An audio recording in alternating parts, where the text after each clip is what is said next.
Hello again. I went to deliver a repair device to a customer, and I had a chance to study her psychology and stress levels and the spark of life. And I was able to notice a change.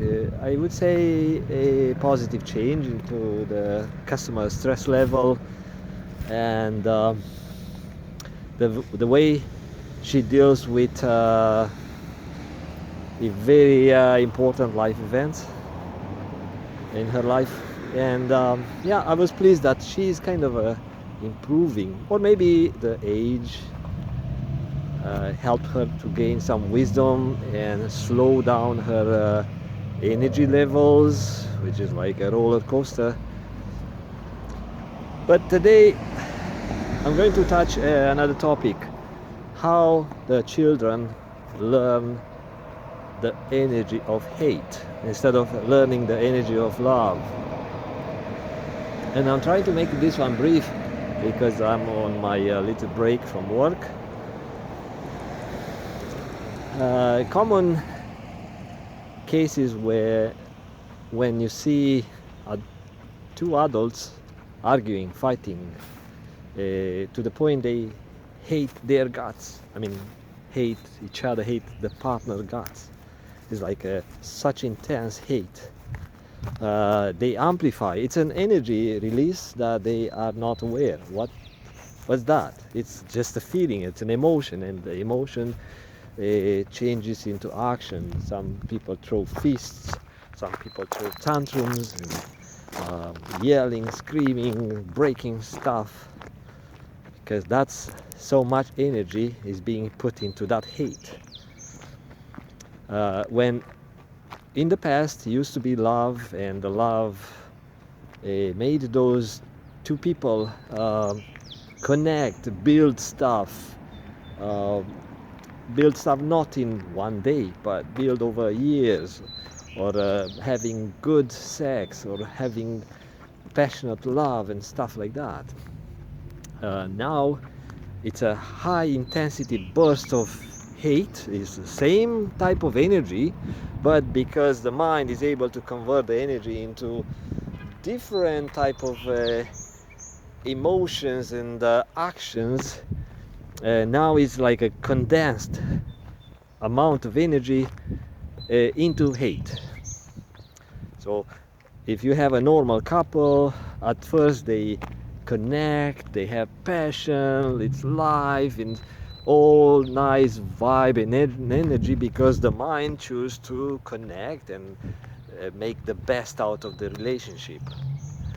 And people build out of that love. People have great time. People explore. You can do a lot of good stuff with that mind energy. I mean, mind and body energy. But when it's about to split, when the hate is settled, it's set in, and people have no experience. Probably they don't have life experience. They don't know what is going on in their life. They just throw tantrums. They don't have the emotional intelligence to be able to cope with this and reanalyze who they are, what they want, what the partner wants. And in most cases is the lack of self-love that leads people to not understand why they need this, why they need to go shopping sprees, why they need to go see hookers, why they need to smoke, that lack of self-love is generally the main reason for people stopping or slowing down the emotion for the partner, the good emotion for the partner. And now, over the time, they amplify these emotions, because what they do, they focus their mind on the faults of the partner instead of focusing on the qualities, the way they do before they marry. Because that's the thing, people focus only on the good stuff. When you want to buy a car, you focus on the features of the car. I want that, I want that. And you are so locked into the feature, you are blind. It's like love is blind, right? You're blind. You don't want to listen to what people are saying or reviews, anything that tells you, be careful. Don't get into that connection with that car or that boat or that stuff. No, you want that. It's not a need, it's a want. And you focus on the good stuff. Same thing when you get married. The love is blind and make you want to ignore, don't want to listen to something that would wreck your experience, would wreck your good feeling. Because now, while you are searching or trying to connect with the perfect match or your next partner, you're not only driven by your hormonal needs or like body urges, but also your internal needs and emotions for love. And if you don't have love for self, like a self-love, then you would hope that the love would come from someone else, right? So if you're empty, then like no love for self, then you are seeking for someone to fill that empty hole. And it will work for a while, but guess what? Generally, two people attract, and they will connect. The two who have lack of love, they will kind of find each other, and they will complement what's missing, and they will fill up that hole. I give love, she gets me love. It's a trade. It's a trade, and it's tiring. It's tiring because you at some point you may get sick. You may not be able to provide love. You have your own personal problems and maybe health problems and stuff, and you stop providing love, and you see, maybe love comes back because of the inertia. The partner gives you some love and compassion for a bit, but if 1 year later the partner does not get anything in return because of that lack of self-love, that partner is also getting tired, sick and tired of providing love for nothing in return. Does it make sense? I think so. And the couple kind of slowly disconnect, and the one who was in need for love at some point, when the need arises, maybe like I said, health issue or anything like that, financial issues, emotional problems, see that, my partner stopped loving me, stopped caring for me. Okay, why I need to love her back or anything like that? And slowly the relationship weakens, decays, and everyone in both in the couple realize that their emotional needs are not met. People start going shopping, buying stupid stuff. People get into different relationship, trying to fill that gap, looking for love. But the thing is, since they did not address the root cause, the self-love problem, they will end up into different relationship. I saw people jumping for another relationship just to get away from the first one. Just like, you know what, I hate that guy, he threatens me, because when it becomes hate, generally the more aggressive partner in the couple, and there are lots of women who are aggressive, so it's not only the guy's thing to become physically aggressive or bullying when their needs are not met. Also women can do that, and that hate is that high energy, it's in a condensed time frame. Instead of being spread nicely over years and living with hate, people just want to get away of each other, and they throw hate, and it's a high intensity emotion that everyone, both in a couple, sense. and it's a poisonous, it's a toxic relationship people live in, but they stay together for different reasons, financials, or maybe I don't know, assets, and maybe children. The thing is, this looks like a wrecked marriage or a wrecked train. But guess what? In my work, I do repair wrecked devices. They come to me, and other people will say, you know what, this is not economical repair. This is a device that has to go to the recycling bin. And in my case, it comes to me, and I put all my efforts into restoring that stuff. There are people who do car restoration, boats restoration. Those people have passion to restore old stuff, and they put that stuff back in service.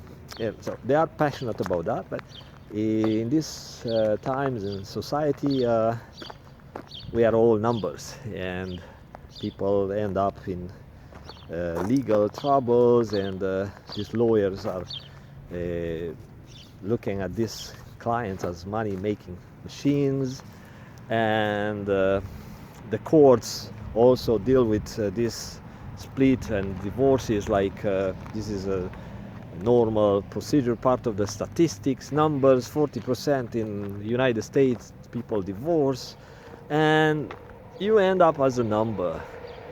And nobody is kind of a culture.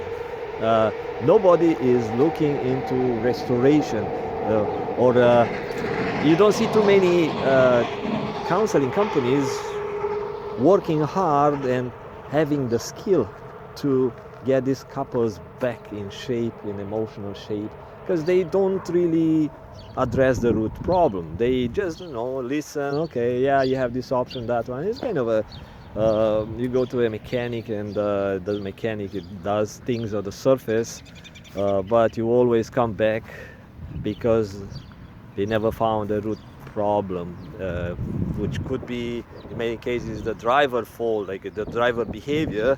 So if the driver does not change the way he drives, the car will keep breaking down, and has to go to see the mechanic. So that's my type of thinking, is I'm going deep until I find this is the root cause. But of course, if we want to get deeper than that, yeah, emotional state comes from a childhood, and why the kid had no love is because of the parents, and because of the environment, because of the country they lived in, because of the war and all that stuff.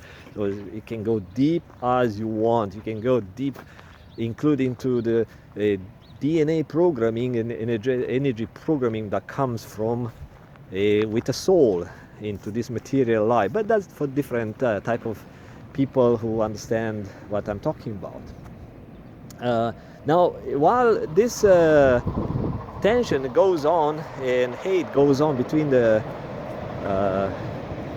husband and wife, the child is looking at the mother and father as a model, as a role model.